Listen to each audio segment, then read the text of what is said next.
What if I told you that some of the wildest predictions about our future, artificial intelligence, government surveillance, even video calls, weren't first dreamt up by Silicon Valley or secret think tanks, but by scrappy TV writers in the 1960s? Forget everything you think you know about old sci-fi. The real visionaries were on your black and white screen, rewriting reality before it ever happened. Ready to time travel through forgotten genius? You might be surprised what you recognize in these overlooked classics. The Outer Limits, 1963-1965. Let's kick off with a series that didn't just bend reality, it twisted it inside out.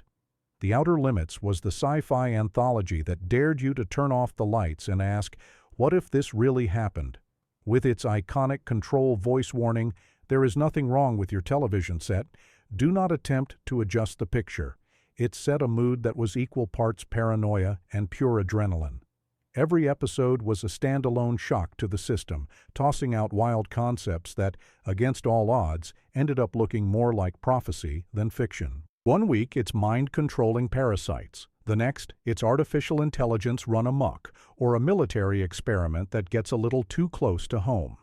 The series didn't just play with the idea of technology running wild, it dissected it with the cold precision of a scientist and the imagination of a kid with a chemistry set and no adult supervision.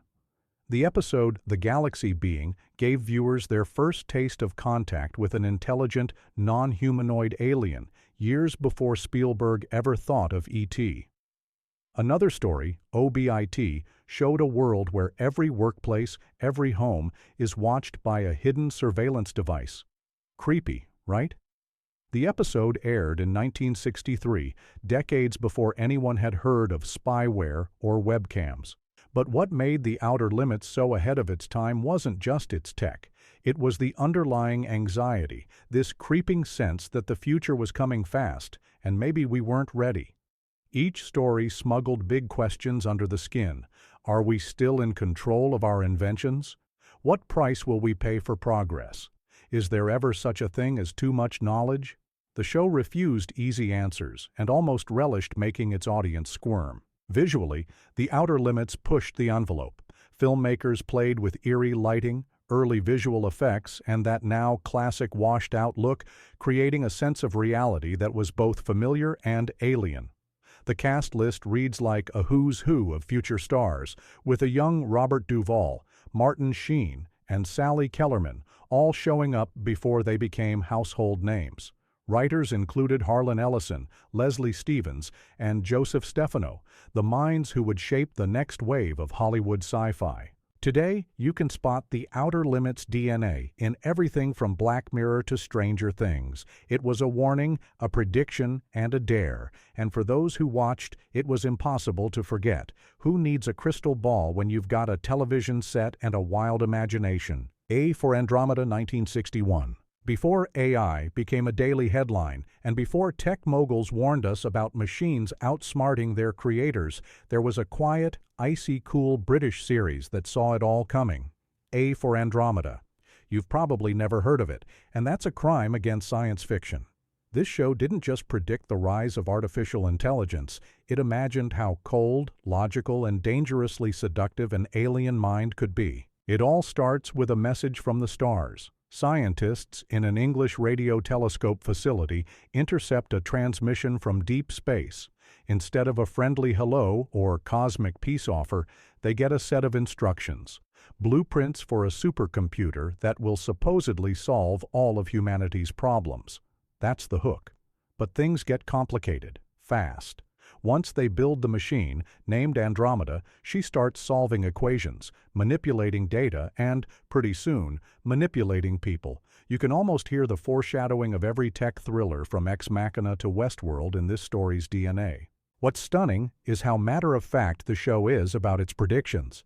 There's talk of genetics, bioengineering, and the uneasy alliance between politicians and scientists, all stuff that would become standard sci-fi fuel decades later. The real gut punch comes as Andromeda begins to think for herself. Human scientists start to wonder, did they build a savior or summon something they can't control? The tension isn't in jump scares, but in the slow realization that the world is changing and that the old rules don't apply anymore. The cast, led by Julie Christie in her first major TV role, brings a chill to the air. The dialogue is sparse and sharp, the sets stark and utilitarian, giving everything the feeling of a real-world laboratory teetering on the edge of an ethical cliff. And in the end, A for Andromeda isn't just about an alien computer. It's about human ambition, curiosity, and the double-edged sword of progress. The future it predicted is the one we're living in right now, full of promise, full of peril, and just a little bit out of our hands. Fireball XL5 1962-1963. Blast off to a future that looks suspiciously like a toy store exploded inside a NASA control room. Fireball XL5 is pure rocket-fueled optimism, wrapped up in supermarionation. Yes, that means puppets, but don't let the strings fool you. Underneath the space-age flash, this British gem quietly mapped out a world where international crews patrol the galaxy, robots manage daily tasks, and video calls are as routine as a cup of tea. The series follows the dashing Colonel Steve Zodiac and his diverse crew as they zoom through Sector 25 of the universe, keeping peace and rescuing lost ships. Sound far-fetched? Here's the kicker. Fireball XL5 is set in 2062, but it predicted everything from remote-controlled drones to Skype-style communication decades before anyone had a webcam. The World Space Patrol, the show's organization, mirrored today's dreams of a united global space agency, complete with astronauts from around the world working together instead of squabbling over borders. Fireball XL5 wasn't just about the gadgets, though. Every episode asked big questions about first contact, cosmic cooperation, and the dangers of technology without conscience. And let's not forget Robert the Robot, an AI co-pilot whose deadpan delivery and logic-first attitude echoed Spock before Spock ever stepped onto the Enterprise. For kids and adults alike, this wasn't just adventure, it was a lesson in working together for the greater good. Visually, the show was a marvel. Jerry Anderson's team built intricate miniature sets, launched rockets with real flames, and staged zero-gravity rescues that looked almost believable even today. The show's theme song became a surprise hit, and its optimistic view of humanity made it stand out from the grittier fare of the era. Looking back, Fireball XL5 saw a future where science, cooperation, and even a little bit of play could save the day. The result?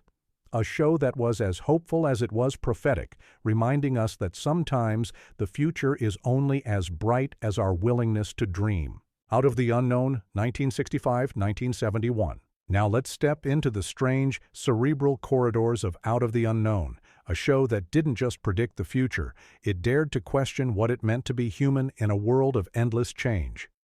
While The Twilight Zone gets all the love, this British anthology quietly adapted the works of Isaac Asimov, John Wyndham, and J.G. Ballard, delivering visions of tomorrow that still hit way too close to home. Each episode plunged viewers into a fresh slice of sci-fi weirdness, machine learning gone rogue, virtual realities that feel more real than life, and sinister government mind control projects that seem ripped from today's headlines. You never knew what world you'd wake up in. Would you be trapped in a simulation, or living in a society where emotions are controlled by pills and identity can be swapped with a scan? The genius of Out of the Unknown was in how it disguised complex ideas as simple what-if questions, then left you lying awake at night, wondering if it could all come true.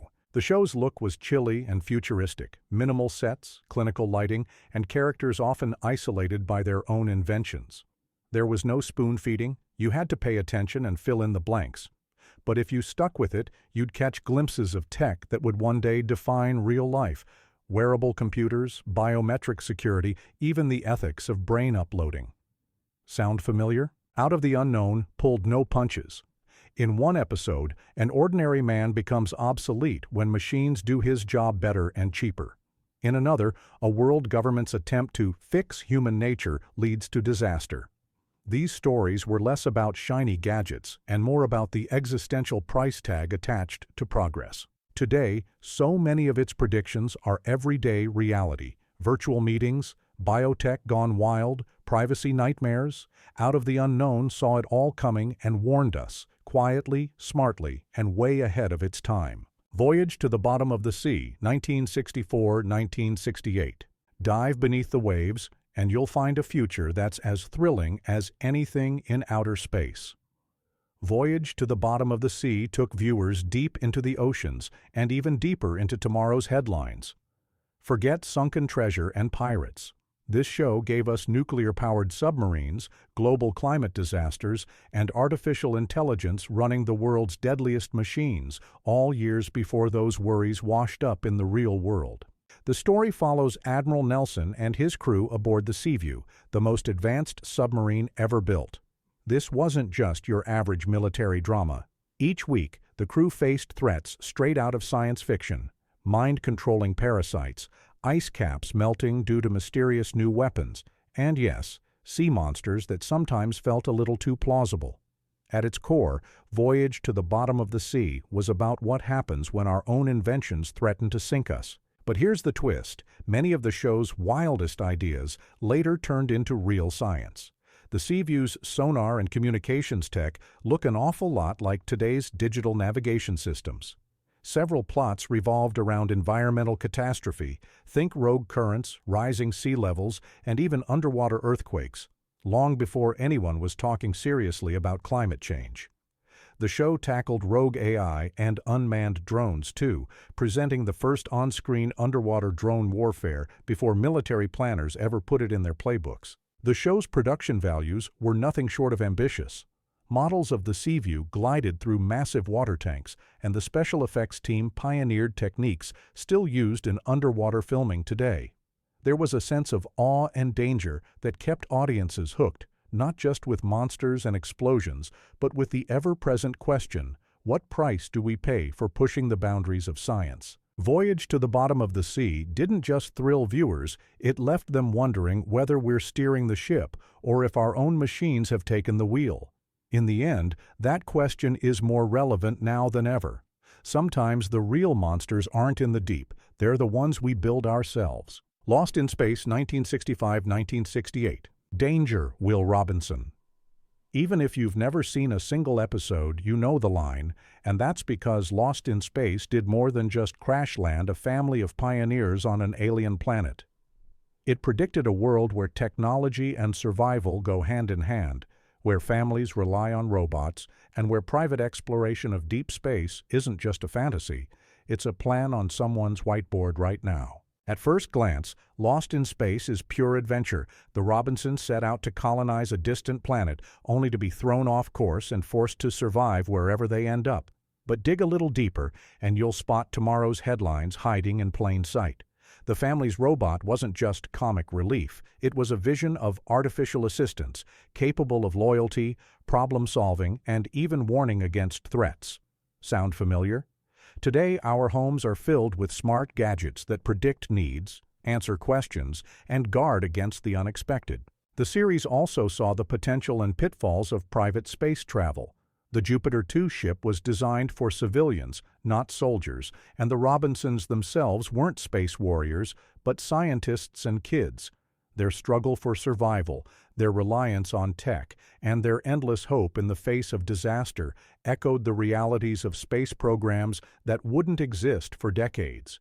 Even their constant search for new resources, safe shelter, and creative solutions feels eerily similar to the challenges facing today's real-life astronauts. Lost in Space's tone mixed optimism with anxiety. The villains weren't always aliens. Sometimes the greatest danger was Dr. Smith, a saboteur in their midst, or their own lack of preparation.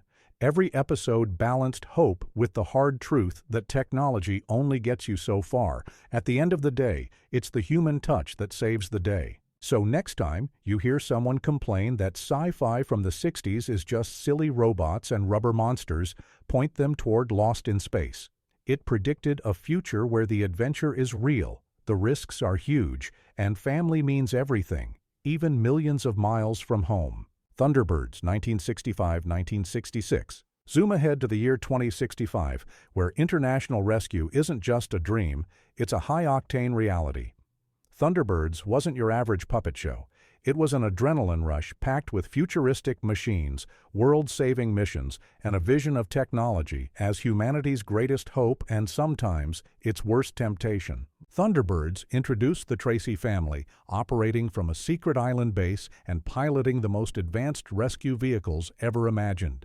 Each episode played out like a disaster movie in miniature: collapsing bridges, burning skyscrapers, runaway trains, problems so massive that only international rescue could handle them. But here's where Thunderbirds leaped ahead of its time. Those daring rescues relied on technology that would later become real. Automated drones, mobile command centers, remote video feeds, and heavy-lifting aircraft, ideas now standard in modern disaster response, were routine for the Tracys. The show didn't stop at gadgets. It envisioned a world where nations cooperate, technology bridges divides, and the private sector takes responsibility for global safety. It was optimistic but honest. Tech could save lives, but only if used with care, courage, and responsibility. At a time when many TV shows painted the future as a bleak wasteland, Thunderbirds dared to see it as a place worth saving. Visually, Thunderbirds set new standards. Jerry Anderson's crew used miniatures, explosions, and wild set pieces to make every rescue feel massive. The characters might have been marionettes, but the stakes felt real. These were ordinary people rising to extraordinary challenges, armed with ingenuity and heart. Even today, you can see Thunderbird's fingerprints on everything from SpaceX launches to real-life rescue drones and emergency protocols. Its vision of high-tech heroes working for the common good has never felt more urgent or more possible. The future Thunderbirds predicted is here, and it's waiting for its next rescue mission. The Invaders 1967-1968. Paranoia has never looked so stylish or so prophetic. The Invaders didn't just tap into America's Cold War anxiety, it basically invented the blueprint for modern conspiracy thrillers. Here's the setup. Architect David Vincent stumbles onto an alien infiltration plot so subtle no one believes him. Sound like every government cover-up story you've ever heard? That's because this series planted the seeds. Each episode unspooled a new layer of unease. The aliens don't zap people with ray guns, they slip quietly into society, replacing trusted officials and sabotaging humanity from the inside out. Vincent races from town to town, trying to convince a world that's more interested in progress and comfort than in questioning what's right in front of their noses. The show's signature touch: the invaders look almost exactly like us. Their only tell? A bent pinky finger. Just enough to make you double-check your neighbors. But the Invaders wasn't just about little green men. It predicted a future where nobody knows who's pulling the strings, where fake news, government secrets, and creeping surveillance make truth a moving target. The aliens use mind control tech, hidden transmitters, and even false memories to keep humanity docile. It's the kind of psychological warfare that became reality decades later, with everything from propaganda bots to deepfakes making us question what's real. Visually, the show is drenched in late 60s cool, long shadows, empty streets, and that sense of something lurking just out of sight. The mood is heavy, the pace relentless, and the message clear. Sometimes the biggest threats aren't from another world, but from our own blind spots. In its short two-season run, The Invaders inspired generations of storytellers, from The X-Files to Invasion of the Body Snatchers remakes. So next time you spot a neighbor acting strange, or a politician promising the impossible, remember, maybe the Invaders had it right. The real invasion is the one we never see coming. UFO 1969-1970. Before men even landed on the moon, one show looked beyond the stars and saw a future packed with drones, satellites, and a secret war for control of Earth's skies. UFO, Jerry Anderson's cult masterpiece, is what happens when you mix spy drama with the space race and sprinkle in a serious dose of paranoia about government surveillance. The premise: by 1980, aliens are abducting humans for mysterious experiments, and Earth has quietly launched SHADO, the Supreme Headquarters Alien Defense Organization. SHADO runs secret bases under movie studios, on the moon, and even under the ocean, all connected by high-tech computers and monitored by a global web of cameras. Sound familiar? It should. Decades before anyone whispered about the NSA or global drone strikes, UFO showed a world where privacy was a relic and defense meant watching everything all the time. The tech on display is uncannily prophetic. Interceptor jets launch from lunar hangars, computers crunch massive amounts of data, and Shadows agents use video calls to coordinate worldwide. The show even introduced flying drone cameras and automated defense systems that would become real military hardware years later. Anderson's vision of a multinational task force, unified in secrecy but fractured by internal politics, felt like a warning. Trust in technology, but don't trust everyone using it. Visually, UFO is a pop art fever dream. Purple wigs, silver jumpsuits, and some of the coolest miniature effects ever seen on TV. But beneath the mod style was a darkness that still rings true. What happens when we surrender too much for security? When does defense become oppression? Shadows leader Ed Straker is a haunted figure, willing to do almost anything to win the secret war, but at what cost to his soul? UFO was both a time capsule and a crystal ball, capturing the paranoia and hope of an era racing into the unknown. In today's world of satellites, drones, and secrets hidden in plain sight, it's hard not to wonder, were they predicting the future or just warning us to keep watching the skies? Journey to the Unknown, 1968-1969. If you think Black Mirror invented tech anxiety, meet its great-grandparent, Journey to the Unknown. This British anthology series delivered a fresh slice of paranoia with every episode, shifting from sci-fi to psychological thriller, but always coming back to one big question: what if technology and progress outpace our humanity? The show specialized in stories where ordinary people stumble into the future by accident. Maybe it's a man who finds himself in a world run by machines, or a woman who discovers her every move is being watched and analyzed. One week, it's mind-bending drugs that erase identity. The next, it's machines that predict and control our every action. These weren't just ghost stories with robots. They were blueprints for a world ruled by algorithms, big data, and all those invisible hands that shape our choices. What set Journey to the Unknown apart was its eerie realism. The sets looked like your neighbor's living room. The villains weren't monsters, but faceless bureaucrats, cold computers, and scientists chasing progress at any cost. The show predicted the rise of surveillance culture, the loss of privacy, and even the way technology could be used to manipulate people long before these ideas filled headlines and fueled online debates. The cast boasted soon-to-be stars like Stephanie Powers and Joseph Cotton, and each episode wrapped up not with a tidy moral, but with a lingering question. Could this really happen? Maybe it already has. Journey to the Unknown dared viewers to look in the mirror and wonder if the scariest future is the one we build for ourselves. Today, we're living in the world this show feared, surrounded by smart devices, tracked by data, and unsure who's watching. Journey to the Unknown didn't just predict the future, it asked if we'd ever recognize it when it arrived. StarCop's Moonbase 3 pilot, 1969. Think the idea of moon cops is just a joke? Think again. In 1969, just as Neil Armstrong was taking that giant leap, British television quietly launched a concept pilot called Moonbase 3, later evolving into StarCops in the 80s.